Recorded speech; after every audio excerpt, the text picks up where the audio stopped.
Hi, welcome to the Let's Go Outside, Let's Talk series. I'm Margarita Hughes. I'm a children's author and illustrator, and I'm passionate about getting children outdoors. Today, sadly, children are spending less time outdoors than ever before. The Let's Talk series is going to ask the question, why are children spending less time outdoors, and how can we as parents, individuals, teachers and organisations help get them back outdoors and connecting with nature. Today I'm talking with Christina Towell. She's going to share some of her views about why children are spending less time outside. Thank you, Christina, for joining us today. Can you tell us a little bit about yourself? Well, as you know, Margarita, I'm a mother. I have two beautiful little girls, 4 and 6 years old. And I am also a psychologist in our community. I have a practice which is both general psychology and more specific referrals pertaining to individual and couple counseling. So why are children spending less time outdoors? I think there's numerous factors. Some have to do with the changes in our sort of sociocultural structure, and some have to really pertain directly to influences from the media. To speak to the former issue, there are significant changes in the way that families are structured today. We have more dual income families, less time, if you will, to be with our children out of doors, to play in an unstructured and free way. And I think that that's a challenge that many families are facing in this modern time. We also have a related point, a very hurried lifestyle. And some of that, it definitely is influenced by the perception that parents have, perhaps fed by the media, that they need to have their children in multiple and varied activities, oftentimes achievement oriented, whether they be sports, early academic programs, to provide their child with the best start. And this is very much supported by the media. If you pick up a magazine, turn on the TV, even speaking to fellow parents in a neighborhood or community, there's definitely more pressure on parents now to provide their children with these sort of excelling, if you will, early excelling programs.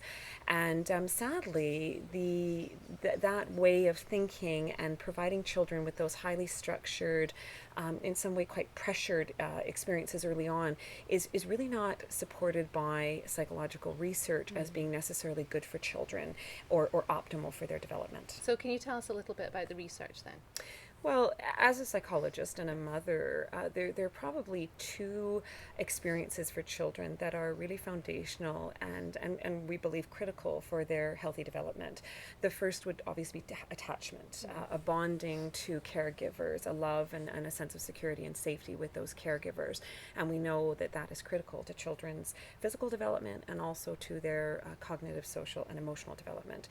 The second major factor for children that is so important to their development is play. Play is the work of children.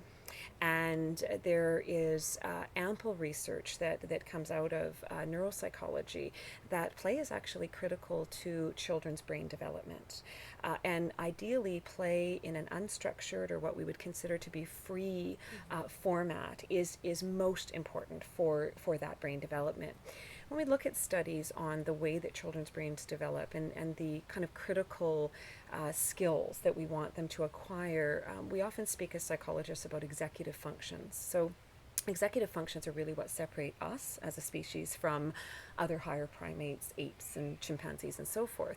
And those would be cognitive skills, including problem solving, critical thinking, reasoning, sequencing, organizing, conflict resolution.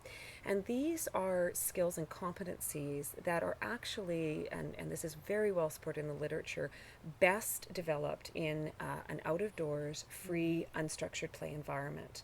When children are, when they're playing in a way that is not parent or adult directed, but is self-directed, they are more likely to use those executive functions. It could be as simple as them deciding what they want to play, and then deciding how they want to incorporate their peers, the direction the play might take as they build their creativity and imagination.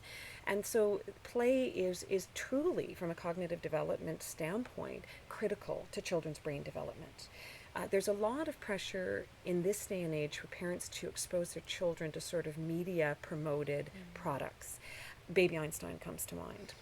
Sadly, there is not a single study that would support the benefit of a program like that for children over exposure to the outdoor environment.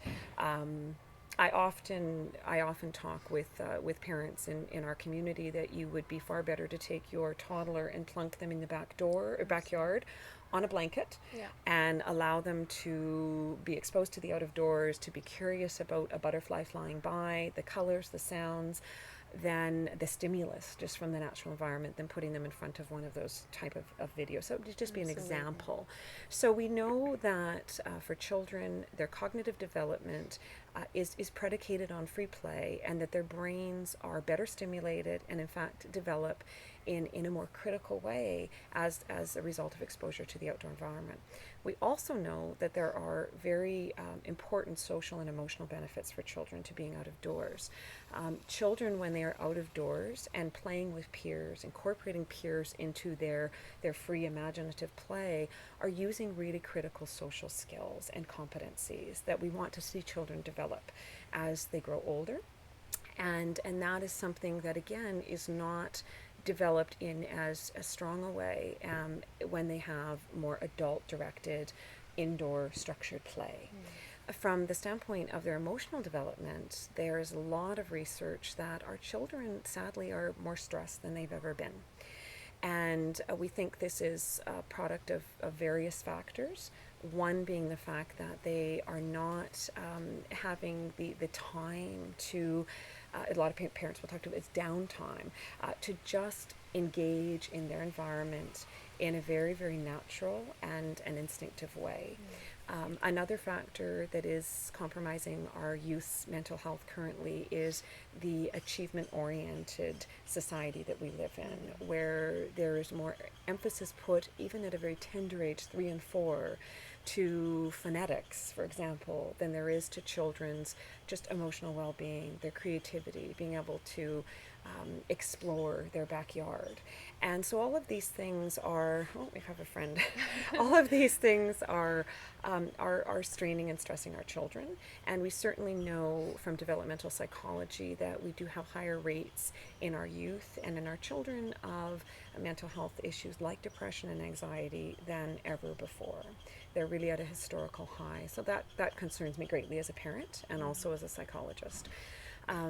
We also know, and I don't think you need to be in my profession to know this, children are happy when they're out of doors. They're happy, there's a very, very natural connection that children have when it is left unfettered. Children have a natural connection to the environment. They have a natural curiosity about their environment around them. They have a fearlessness about animals, insects, and all of the myriad of creatures to explore. And so that's something, again, that children are having less time to do. Most studies would cite that children today have less than 10% of their daily time engaged in free, unstructured play that is truly child-centered and child-directed.